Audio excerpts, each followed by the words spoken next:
बड़ा ही सौभाग्य का विषय है और अपने आप को बहुत गौरवान्वित महसूस करता हूँ कि रेणु की पहचान की मोहताज बल्कि पूर्णिया को जो पहचाना जाता है पूरे विश्व के पटल पर या भारत के पटल पर, रेणु जी की देन है। रेणु की अमर कथा शिल्पी वास्तव में जब उसका अध्ययन करेंगे तो आपको कोई कथा नहीं, आपको लगेगा कि कोई चलचित्र चल रहा है आपके सामने में, इसलिए वो कथा शिल्पी कहे गए। इस प्रकार किसी शिल्पी को देखते हैं, वास्तुकार का वास्तुकृति को देखते हैं, उसी प्रकार उसका लेखनी पढ़ने के बाद तब समझ में आता है कि ये कोई हम पढ़ नहीं रहे हैं, हम कोई चलचित्र देख रहे हैं, कोई सिनेमा देख रहे हैं, ऐसा हमें प्रतीत होता है। और बड़ा ही पूर्णिया नवनिर्माण मंच को इस पर गर्व है। और आप तो मीडिया कर्मी से और यहाँ के जनप्रतिनिधि और बुद्धिजीवी से मेरा यही निवेदन है कि रेणु जी को भारत रत्न का पुरस्कार मिलना चाहिए, जो उसके असल हकदार हैं। निश्चित तौर पर प्रयास हम लोग भी कर रहे हैं, प्रशासनिक प्रयास भी है, लेकिन कहीं ना कहीं मैं अपने आप और अपने कहीं ना कहीं थोड़ी हम लोग से भी चूक है, हम लोग में भी जो सक्रियता होनी चाहिए, कहीं ना कहीं हम लोग इसमें पिछड़ रहे, कारण जो भी रहा हो।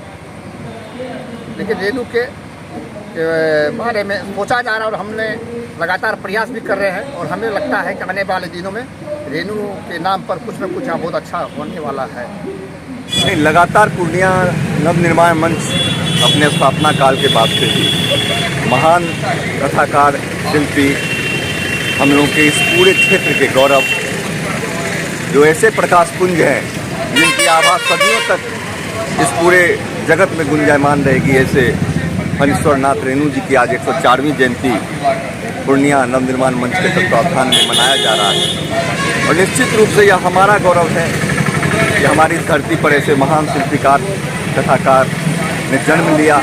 उस समय पूरा पूर्णिया अररिया किशनगंज कटिहार एक हुआ करता था, तो पूर्णिया के ही लाल फणीश्वर नाथ रेणु जी, उनके बारे में कुछ भी करना वही है बात सूर्य को दिया दिखाने के बराबर है। हम लोगों की इतनी क्षमता नहीं है कि हम लोग उनके बारे में बहुत कुछ बता सकें, लेकिन इतना ज़रूर है कि हम लोग सौभाग्यशाली हैं कि आज उनके जयंती को मनाने का हम लोग को अवसर प्राप्त हुआ।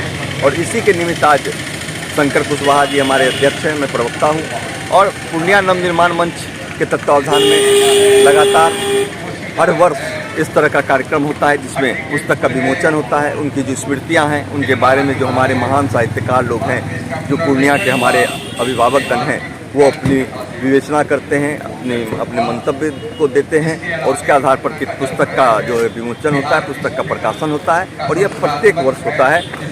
उनके जयंती के अवसर पर उनको बहुत बहुत सम्मान के साथ अपनी श्रद्धा सुमन निवेदित करते हैं। कहेंगे सर? बिल्कुल, 40 की 40 सीट पूरे बिहार की जनता देश के यशस्वी प्रधानमंत्री आदरणीय नरेंद्र मोदी जी के झोली में डालने का काम करेगी।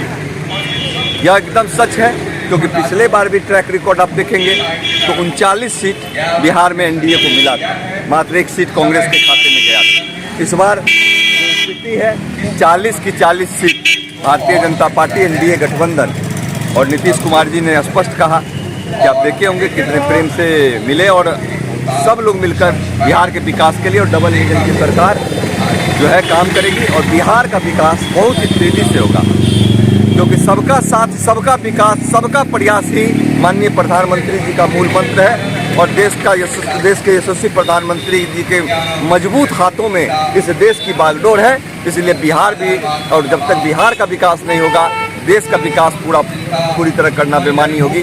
बिहार भी बढ़ेगा, देश भी बढ़ेगा, पूरा विश्व जगत में वसुधैव कुटुंबकम का भाव भी आएगा। बिहार की पूर्णिया की महिला नेत्री जो बीजेपी की सदस्य भी है, उन लोगों का मांग है कि पूर्णिया का सीट जो है बदलना चाहिए, बीजेपी को मिलना चाहिए। क्या कुछ कहेंगे सर? भारतीय जनता पार्टी के कार्यकर्ता के रूप में हम लोग चाहते हैं कि यह सीट भारतीय जनता पार्टी को मिले। यह तो हमारा स्वाभाविक मांग है, सही मांग उन्होंने किया। तो क्या लग रहा है? क्यों नहीं करेंगे? एक भारतीय जनता पार्टी का मैं कार्यकर्ता हूँ, तो हम तो चाहेंगे कि भारतीय जनता पार्टी का यहाँ पर हमारा सिंबल मिले, भारतीय जनता पार्टी के हमारा भारतीय जनता पार्टी यहाँ से चुनाव लड़े, ये तो स्वाभाविक मांग है। सर, ये भी उम्मीद किया जा रहा है कि जदयू का सीट वास्तव में यहाँ से कट रहा है और किसी पुराने चेहरे को ही भाजपा से सीट मिल रहा है। इन बातों में कितने सच है? देखिए, आप लोग स्पष्ट समझिए, हम लोग एक भारतीय जनता पार्टी के कार्यकर्ता हैं। यह सब पॉलिसी डिसाइडिंग जो होता है ना, वो पार्लियामेंट्री बोर्ड करता है।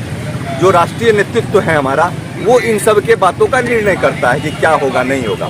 लेकिन स्वाभाविक मांग तो कार्यकर्ता कर ही सकता है ना। हम भारतीय जनता पार्टी के कार्यकर्ता, हमारी महिला अध्यक्ष हैं या जो भी हैं महिला कार्यकर्ता, उन लोगों ने मांग किया है तो जायज मांग है ना। कि हम लोग अपना भारतीय जनता पार्टी के लिए, भारतीय जनता पार्टी के कार्यकर्ता दिन रात मेहनत करते हैं और जरूर मानते हैं कि हमारे देश का बागडोर यशस्वी प्रधानमंत्री नरेंद्र मोदी जी के हाथ में रहे, इसके लिए। और Bharatiya Janata party booth level तक, हमारा पन्ना प्रमुख तक बना है। तो आप समझिए कि भारतीय जनता पार्टी बहुत मजबूत स्थिति में है हर जगह। हम लोग 365 दिन काम करते हैं। ऐसा नहीं है कि चुनाव के समय ही भारतीय जनता पार्टी के कार्यकर्ता काम करते हैं। और लोगों का यह भी कहना है और माननीय प्रधानमंत्री जी का भी यह कहना है कि 400 का 400 सीट पूरे भारत देश में भाजपा को आ रही है। तो क्या आपको लगता है कि 400 का 400 सीट जो है भाजपा को आएगी? बिल्कुल, एनडीए इस बार 400 पार करेगा और अभूतपूर्व परिणाम होगा। भारत को अब विश्व गुरु बनने से कोई नहीं रोक सकता है। मैंने बार बार कहा है कि यह देश की बागडोर एक ऐसे व्यक्ति के हाथ में है जो कम से कम अपने लिए व्यक्तिगत स्वार्थ में नहीं जीते हैं।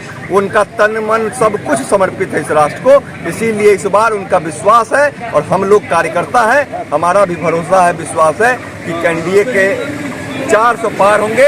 अब की बार 400 पार। आज नाटक वगैरह भी रेणु के मंचन पे कुछ आज होना। का जो पूरा कार्यक्रम है वो पुस्तक विमोचन से लेके और लास्ट में संवदिया जो रेणु जी की उनका उपन्यास है उस पर जो है शशिकांत जी उसका नाट्य रूपांतरण किए हैं, जिस पर आज मंचन होना है। कहाँ के कलाकार इस नाट्य मंचन में आने वाले हैं? पूर्णिया और आसपास के कलाकार हैं जो इस पर आज मंचन कर रहे हैं। मनोरमा ग्रुप, जो सोचता है वो करता है। चौहान सेकेंड चॉइस, हमारे यहाँ फाइनेंस से खींचा हुआ अच्छा कंडीशन में सभी प्रकार के सेकेंड हैंड गाड़ियाँ खरीदने के लिए संपर्क करें। NH31 bypass road, Maranga, Purnia. Mobile number 7903138860। ये तेरी तालाब वाली फिशिंग क्या? कंपटीशन की तैयारी तालाब वाली फिशिंग ही तो है। जॉब्स कम, एप्लीकेंट ज्यादा। क्या हुआ, मिर्ची लगी? हाँ? अगर लाइव बनानी है ना तो मेरी तरह अरीना एनिमेशन से स्किल ले और ज्वाइन कर एनिमेशन और VFX इंडस्ट्री। अगर जॉब्स के लिए कहीं कंपटीशन नहीं है तो वो है मीडिया और एंटरटेनमेंट इंडस्ट्री, और उसके लिए बेस्ट प्रिपेयर करता है अरीना एनिमेशन। अरीना एनिमेशन, अब सेटल हो जाओ। Swami Vivekananda public school, CBSE board, हमारे यहाँ नवोदय सैनिक स्कूल सिमुतल्ला के प्रवेश परीक्षा की तैयारी अनुभवी शिक्षकों के द्वारा कराई जाती है। Mission road, Purnia. Mobile number 8210296448। ओम कोचिंग सेंटर, खीरू चौक, पूर्णिया। रिलैक्स फिजियोथेरापी, एक्सरसाइज एवं बिजली चिकित्सा केंद्र, डॉक्टर क्षितिज रंजन, फिजियोथेरेपिस्ट, डॉक्टर विभा झा के अपोजिट, पूर्णिया।